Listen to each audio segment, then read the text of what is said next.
Psychology in industry, उद्योग में मनोविज्ञान। डियर स्टूडेंट्स, आज का ये lecture theories and systems of psychology के सेक्शन 5 के ऊपर है, जो कि हमारी इस लेक्चर सीरीज का आज का एक फाइनल वीडियो होगा, theories and systems of psychology का। जैसा कि साइकोलॉजी इन इंडस्ट्री या उद्योग में मनोविज्ञान या औद्योगिक मनोविज्ञान जिसे कहते हैं, या जिसको संगठनात्मक मनोविज्ञान भी कहते हैं, ऑर्गेनाइजेशनल साइकोलॉजी भी कहते हैं, जिसके ऊपर हम एक फर्दर लेक्चर अप्लाइड साइकोलॉजी नाम के प्लेलिस्ट के अंदर डाल चुके हैं। उसको भी विजिट करें साइकोलॉजी इन इंडस्ट्री को और डीपली समझने के लिए। तो फिलहाल का जो आज का ये फाइनल लेक्चर है, उसमें आज हम डिस्कस करने वाले हैं साइकोलॉजी इन इंडस्ट्री, उद्योग में मनोविज्ञान के ऊपर कि डिफिकल्टीज इन प्रोडक्शन क्या होता है, employee analysis, work conditions, opportunities for promotions, human relations in industry, labor welfare, strike and lockout जो है, ये सारी बातें अध्ययन की जाने वाली, पढ़ी जाने वाली हैं। और इंडस्ट्रियल मोराल क्या है, जिसको मनोबल कहते हैं, औद्योगिक मनोबल, कार्य में मनोबल की आवश्यकता होती है हर किसी भी कार्य के, और जॉब सेटिस्फेक्शन भी उतना ही आवश्यक होता है, वो सब बातें क्या है। और जो मुख्य है इंडस्ट्रियल साइकोलॉजी का, जो साइकोलॉजी से जुड़ा हुआ सबसे ज़्यादा इंडस्ट्री में प्रभाव डालने वाला कॉन्सेप्ट है, वो एडवर्टीजमेंट का, एडवर्टाइजमेंट जिसे कहते हैं, जिसको विज्ञापन भी कहा जाता है। तो उसका साइकोलॉजिकल एस्पेक्ट्स क्या है एडवर्टाइजमेंट के, उसके ऊपर भी एक व्यू डालेंगे आज के लेक्चर में। तो चलिए शुरू करते हैं कि इंडस्ट्रियल साइकोलॉजी, औद्योगिक मनोविज्ञान applies the theories of psychology to the workplace। जो इंडस्ट्रियल साइकोलॉजी है या औद्योगिक मनोविज्ञान है, वो साइकोलॉजी की थ्योरीज को, साइकोलॉजी के जो सिद्धांत हैं उनको वर्क प्लेस में, इंडस्ट्री में, इंडस्ट्रियल सेटअप में, ऑर्गेनाइजेशनल सेटअप में यूज करता है। या यूज जो अपन थ्योरीज का यूज है उनका अध्ययन होता है, जिसको ऑर्गेनाइजेशनल बिहेवियर भी हम कहते हैं, जिसका उद्देश्य होता है प्रोडक्टिविटी को बढ़ाना और एम्प्लॉयज के मेंटल और फिजिकल हेल्थ का, मेंटल और फिजिकल वेलबींग का उसको इंक्रीज करना इंडस्ट्रियल साइकोलॉजी का उद्देश्य है। या इंडस्ट्री में साइकोलॉजी का पढ़े जाने का यह मुख्य इसका लक्ष्य होता है। तो प्रोफेशनल्स जो होते हैं इस फील्ड के, उन एटीट्यूड्स का, उन व्यवहारों का अध्ययन करते हैं उन एम्प्लॉयज के। They are at work and identify area in which new procedures and training programs could be beneficial। और जो प्रोफेशनल्स हैं उन एटीट्यूड्स एंड बिहेवियर का अध्ययन करते हैं एम्प्लॉयज का, और उन प्रोसीजर्स और ट्रेनिंग प्रोग्राम के ऊपर भी विचार करते हैं जो कि उनके लिए बेनिफिशियल हों, प्रोडक्टिविटी को बढ़ाने के लिए और उनकी मेंटल फिजिकल हेल्थ को इंक्रीज करने के लिए। It is difficult to pinpoint the exact origin, जैसा कि हमने इसकी इंडस्ट्रियल साइकोलॉजी के दूसरे लेक्चर में भी ये बातें कही हैं कि इसका ओरिजिन का एग्जैक्ट पिन पॉइंट तो पता नहीं है, लेकिन जो ये फील्ड शुरू हुआ था वो 18th सेंचुरी से शुरू हुआ था। एक्सपेरिमेंटल साइकोलॉजी की शुरुआत के रूप में ही इसकी शुरुआत हो गई थी। Some expert stating that the field emerge in the 1800s as a result of experimental psychology with pioneers of the field including Hugo Munsterberg जो थे इस फील्ड से जुड़े हैं, वो वॉल्टर डिल स्कॉट हैं और जेम्स मैकिन केटल हैं। Industrial psychology was brought into sharper focus by world war first के बाद से इसमें और ज़्यादा इस फील्ड में लोगों का झुकाव हुआ। Eight which time psychologist were called upon two evaluate the mental abilities of recruits. तो वहाँ पर से इंडस्ट्रियल साइकोलॉजी की आवश्यकता पड़ी, जहाँ पर रिक्रूट्स जो थे, जो भी उनकी भर्ती की जानी थी जिन लोगों की, वहाँ पर उनकी मेंटल एबिलिटीज़ को चेक करने के लिए, उनकी मेंटल एबिलिटीज़ की को पता करने के लिए, उनको मेजर करने के लिए साइकोलॉजिस्ट को बुलाया गया। वहाँ से इसकी नींव पड़ती है, वहाँ से इसकी शुरुआत होती है। अब जो बात करते हैं कि जो साइकोलॉजी इन इंडस्ट्री की बात है, उसमें क्या ऐसी बात है, क्या मेन पॉइंट्स हैं, उसके ऊपर नज़र डालते हैं। तो डिफ़िकल्टीज इन प्रोडक्शन सबसे पहला है कि तो प्रोडक्शन में है, जो उत्पादन में क्या डिफ़िकल्टीज हैं, ये सब इस टॉपिक के अंदर कवर होने वाली बात है कि जैसे भी प्रोडक्शन होता है उसमें डिफिकल्टीज भी होती हैं, चाहे फिजिकल कारणों से हो, चाहे साइकोलॉजिकल कारणों से हो, चाहे इन्वायरमेंटल कारणों से हो। ये सब बातें इस टॉपिक का विषय है। और एम्प्लॉयज एनालिसिस, जिसको कहते हैं कर्मचारी विश्लेषण, ये भी एक प्रमुख मुद्दा है इंडस्ट्रियल साइकोलॉजी का, जो कर्मचारियों के संबंध में जानकारी प्राप्त करने की एक विधि है। इस विधि द्वारा कर्मचारियों की शारीरिक, मानसिक, बौद्धिक एवं शैक्षणिक योग्यताओं का पूरा ब्यौरा एकत्र किया जाता है, जिसकी सहायता से उसकी नियुक्ति की जा सकती है या की जा सके।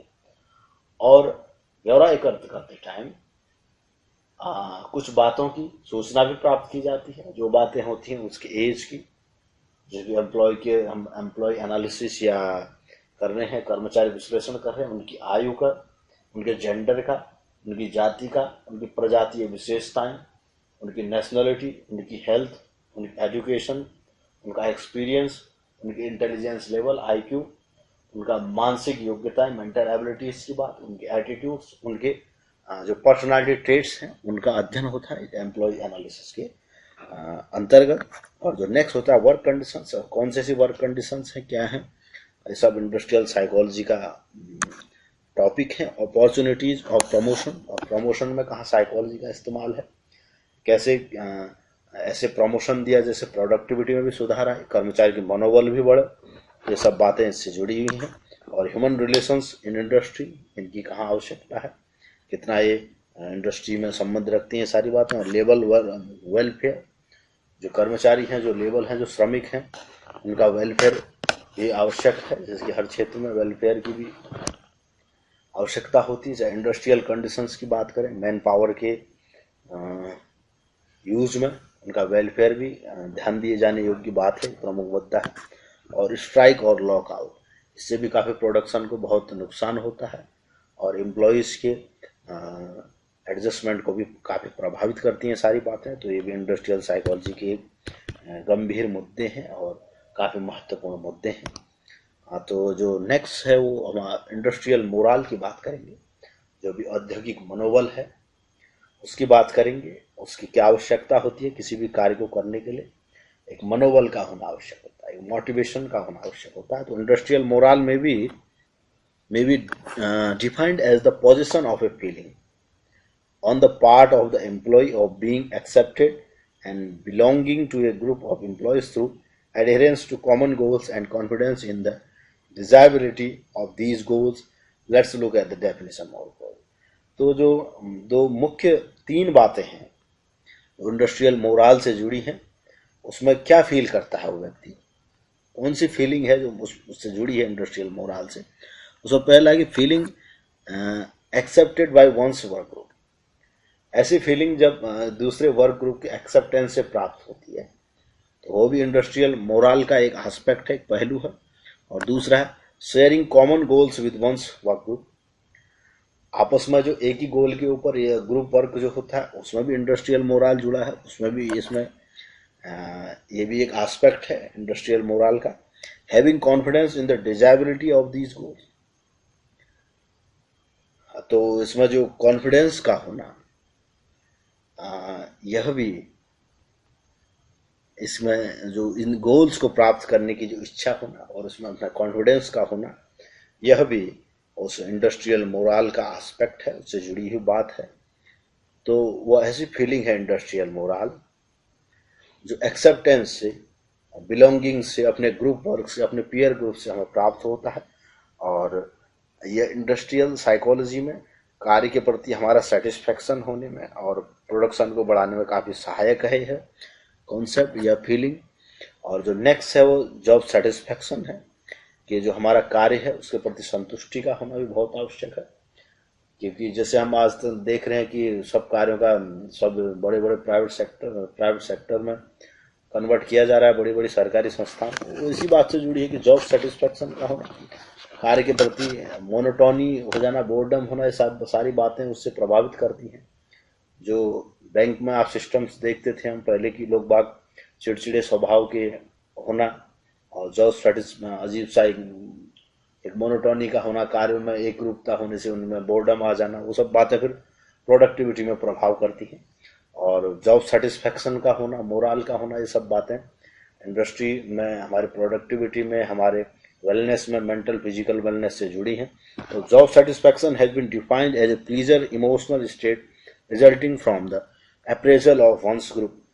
किसी भी अप्रेजल से होने वाली एक पैदा होने वाली इमोशनल स्टेट है किसी व्यक्ति की, जो किसी भी अपने जॉब्स में होने वाला अप्रेजल हो या effective reaction to one's group, या ऐसा उसे रिएक्शन प्राप्त करे, या ऐसा इमोशनल स्टेट है जॉब सेटिस्फैक्शन, या हमारी ऐसी भावनात्मक प्रतिक्रिया है, या हमारा एटीट्यूड है उस जॉब को लेके। ठीक, तो तीनों ही बातें जॉब सेटिस्फैक्शन में आती हैं, जो साइकोलॉजी का कोर कॉन्सेप्ट है।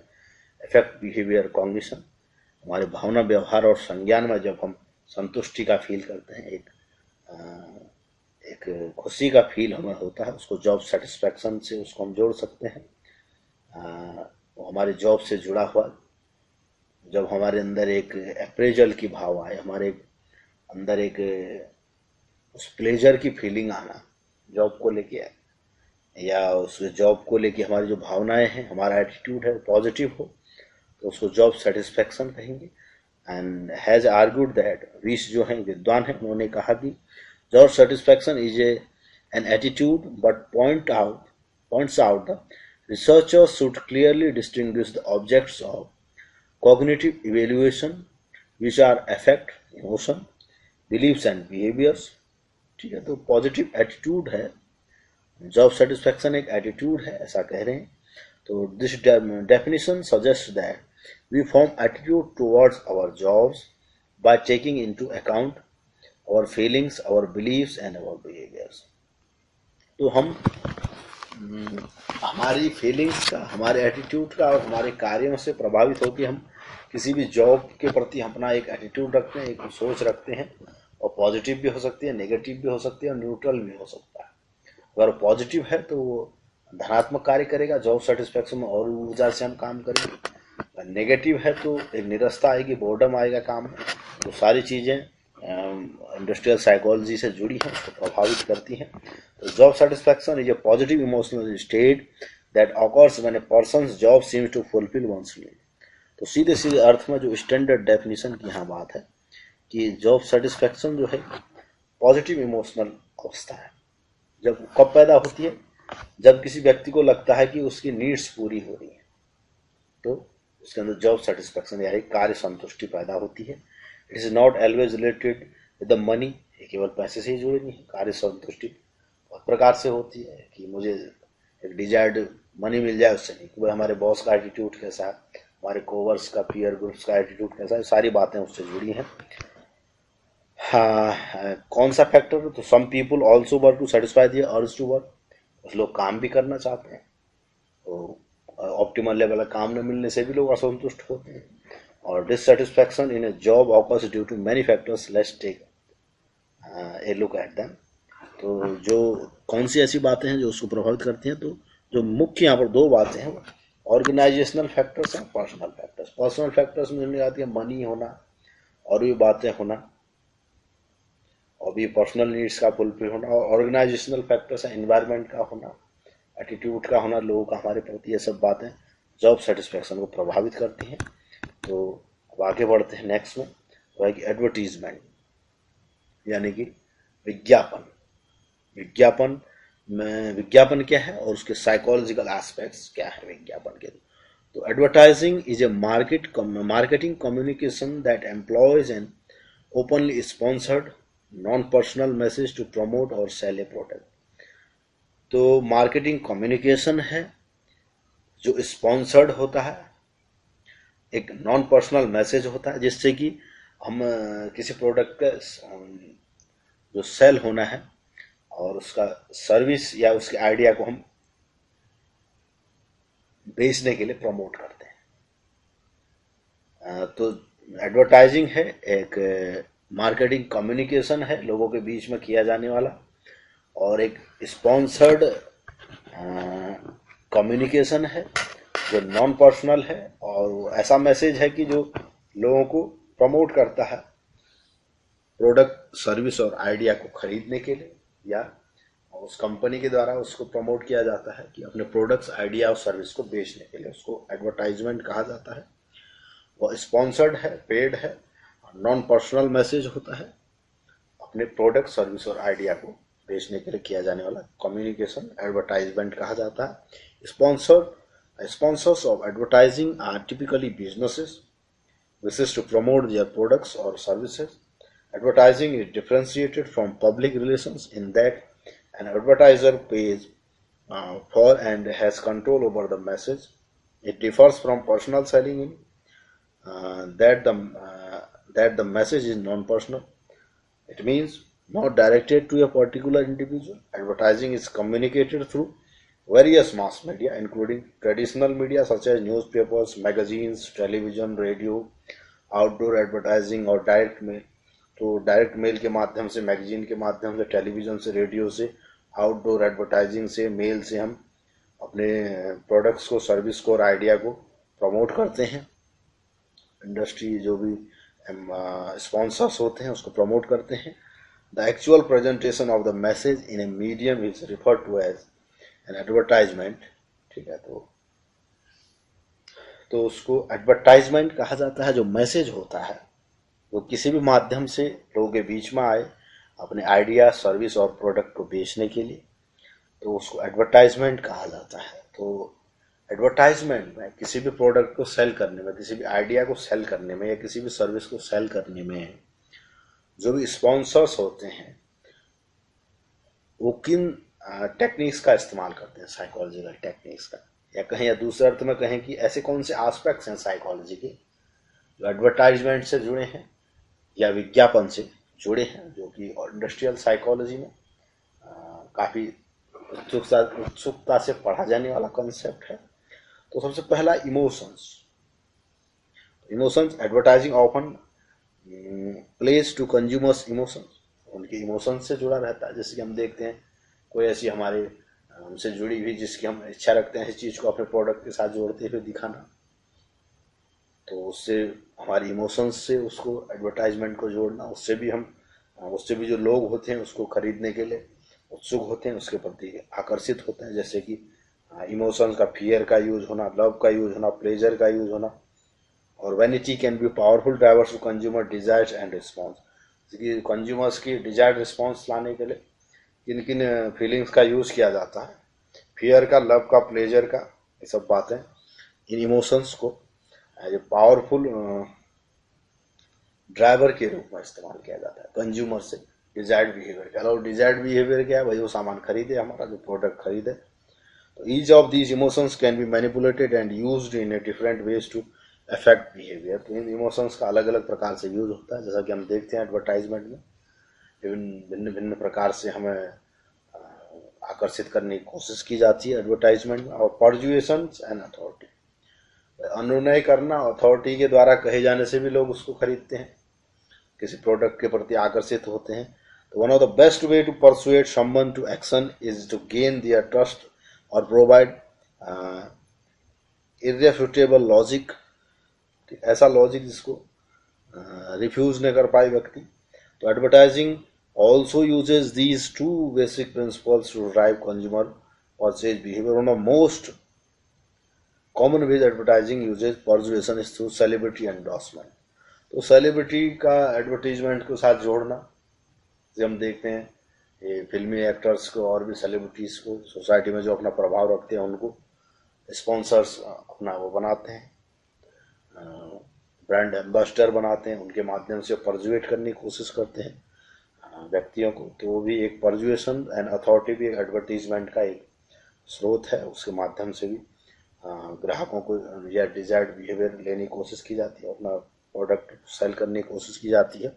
और मेमोरीज के साथ भी इसका बहुत ही जुड़ाव है। तो psychologist tell us memory change each time they are recalled and originally story is altered just related, thus becoming a new reality. Memories are thought to be a strong source of information. तो information का source है which they are but does not always reflecting the true reality for which the memory is attached. तो memories का भी use करके हमारा advertisement से जुड़ी हुई बातें हैं। तो ऐसी इंफॉर्मेशन हमारे बार बार हमें दिखाई जाएंगी जो कि हम उससे फिर हमें जो याद रह जाए वो चीज़, तो वो भी एडवर्टीजमेंट का एक हिस्सा है।